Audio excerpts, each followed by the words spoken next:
Sa mundo ng Philippine showbiz, kakaunti ang mga bituin na kumikinang na kasing liwanag ni Andrea Brillantes. Ang batang teleserye sensation kamakailan ay natagpuan ang kanyang sarili sa gitna ng isang viral video controversy na nagpadala ng shockwave sa pamamagitan ng internet.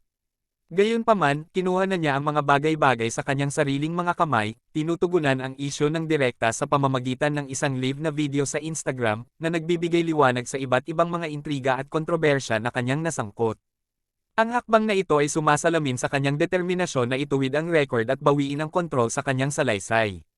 Ang pinag-uusapang kontrobersya ay umiikot sa isang leak na video na lumabas noong Hunyo taong 2023 na mabilis na kumalat sa mga social media platform. Andrea Brillantes Scandal. Si Andrea Brillantes ay may trabaho sa maraming palabas.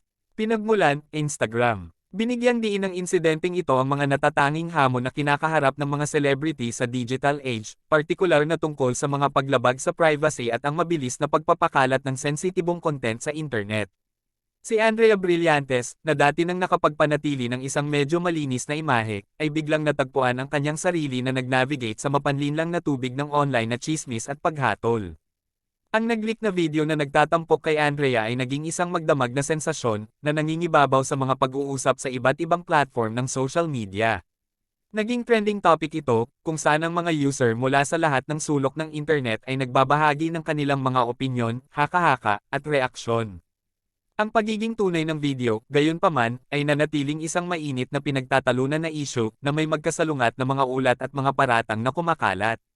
Sinasabi ng ilang source na totoo ang video, habang ang iba ay nagdududa sa pagiging lihitimo nito, na kinukwestiyon ang pinagmulan at layunin nito. Sa panahong ito ng digital na impormasyon, ang malabong mga linya sa pagitan ng katotohanan at fiction ay maaaring maging mahirap na i-navigate.